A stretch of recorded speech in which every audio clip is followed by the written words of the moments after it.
가선하겠죠. 근데 거기가 중심가예요.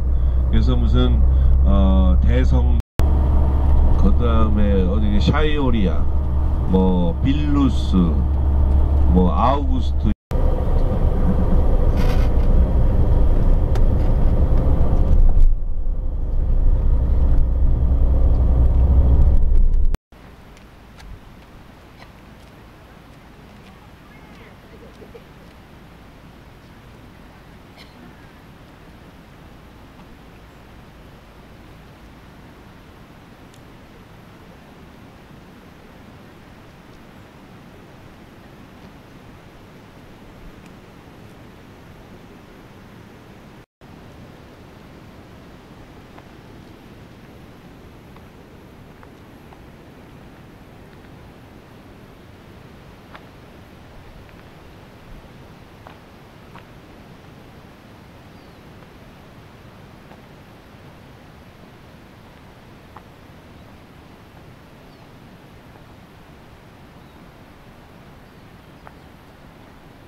It was first Catholic and after became Protestant around the mid-16th century.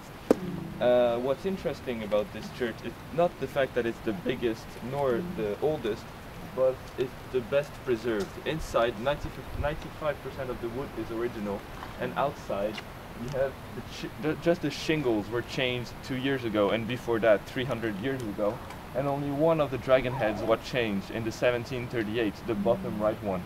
Because what you see at the top of the church, these 4 elements going out, are dragon heads spitting fire. The reason might be, we also saw these dragon heads on the Viking boats. And on the Viking boats it was used to protect the boat from every evil creature there was under the sea. So this could have more spiritual reason, like to make every evil spirit flee, just protect the church. And what's interesting is that we see these Viking symbols, but also Christian cross. And so we see these 2 mixed cultures on the church. The reason might be it's because it was maybe a century after the end of the Viking era. So maybe because the Viking had their own gods and their own idea of the paradise, so maybe they didn't want to get the old gods angry or something like that. Because if you get at the main door, you'll again notice on the west side, you'll again notice some dragon heads all around the door and on the door even itself. So it's once again maybe to protect the church. So stave churches are very special in Norway. Around the 12th century there might have been several thousands stave churches all around Norway. The reason might be it's very difficult to travel in Norway. So they wanted to build churches all around the country. So they had to build a lot of small churches here in each village. And so they built them all around the country. But nowadays there are only 28 left. There are several reasons for that. One, the most obvious one, is they just were not built correctly and they just fell down or they burned down. The second reason is because of the Black Plague.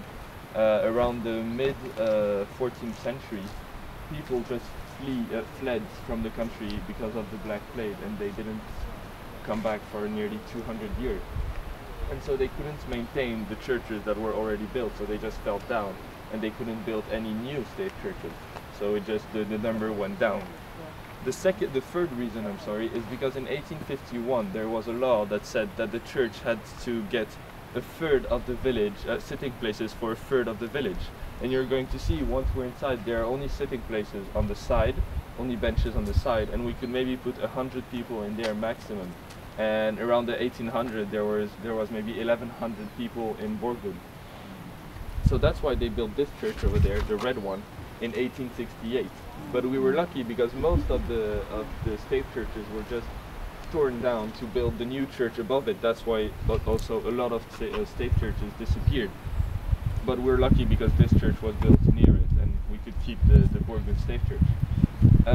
Next to the new church, we should say, even if it has nearly 200 years, you'll see another building that looks a bit like the Stave Church. This is the bell tower. It's the only remaining stave bell tower in Norway from the Middle Ages. It was built around the same time, but was completely renewed at the Middle Ages. So you see around the church there's a cemetery. The cemetery is still used nowadays, and it was first started, the oldest tomb was in 1800. The reason it's so soon, we might say, is because before they buried people under the church. They took off the planks and just put them under it. So do you have any questions about the outside? The tar that they put on the church, which has a black color, and this gives this color to the church. Now it's very black because we just added the tree tar this winter.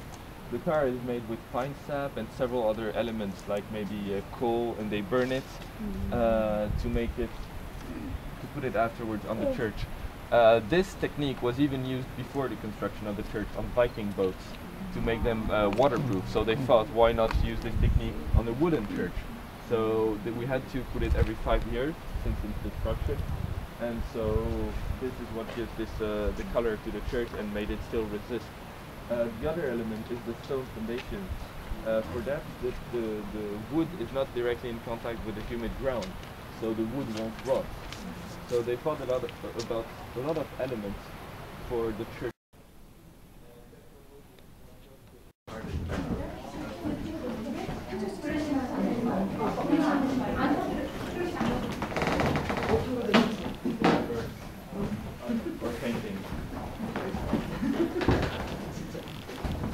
So welcome inside the Borgund Stave church.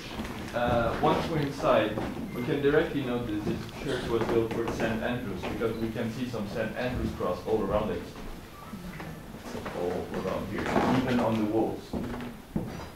As I told you before, they used the Viking technique about the tar to protect the church, but they even used another Viking technique because Vikings were really good to build boats, right? And so they used it to make the roof, because if you look at the roof, it looks like the boat's turned around. And even these look like the holes where you put, you know, the I don't know, the pedal, or I forgot the word in English, but you know, the thing they used to move forward the boat. The pedals, yeah, thank you. So, as I told you, this church is the best preserved. Inside, 95% of the wood is original. Every single of these pillars are still the original one. So these are pine trunk, and the way they prepared every piece of wood in the church is that they looked for a trunk and just took off the skin, but left it in the ground just with its roots normally, but just without the skin for several years. Like this, the pine, the sap will just go out of the wood and just dry completely the piece of wood. And so it makes it very resistant.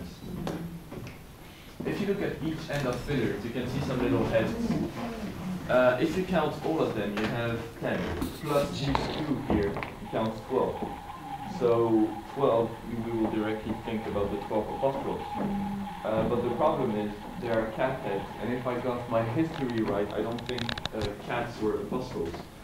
So, so it might be some Viking gods, but maybe you were just looking for explanation where there are none, and it's just here for decoration. If you look on this side, you see some elements with much more painting than the whole church. These three elements: the pulpit, the altar, and the tabernacle. The reason is it was added after the Reformation. So around when Norway became Protestant, around the mid-16th century, they were added. Yeah, when the church became Protestant. So yeah, so that's why it has much more color, because at that period it was much more common to put paintings and colors on the elements. But if you look under the new altar, I would say, you will see the old one, the rock. So this altar was even used before the construction of the church. They didn't build the church here for no reason. They built it because here they did some sacrifices, and it was with this altar. animal sacrifices. If you look on the side, you'll see a door and a little window. So the door was used for the priest to get inside the church, and the little window was used when the church was closed. You could watch the altar very well and just pray.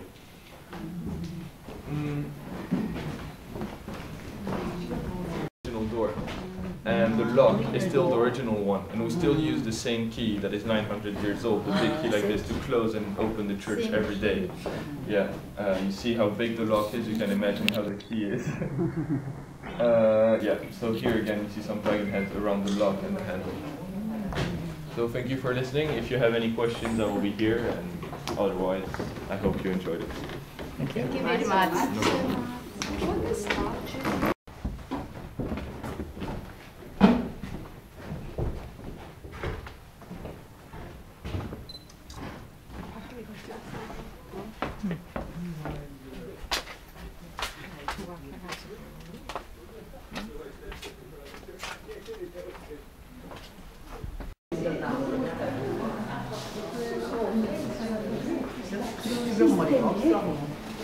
토자가 그거더라고. USB가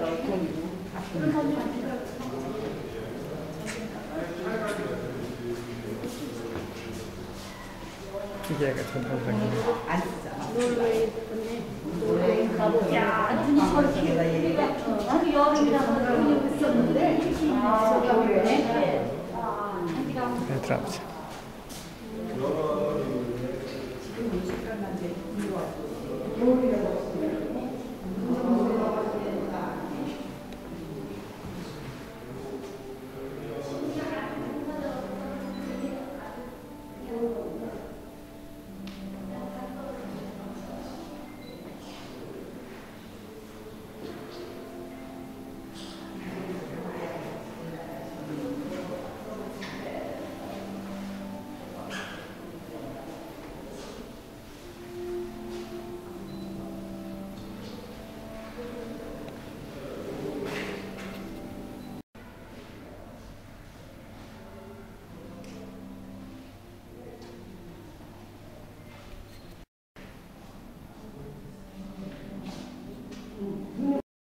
여기는 뭡니까?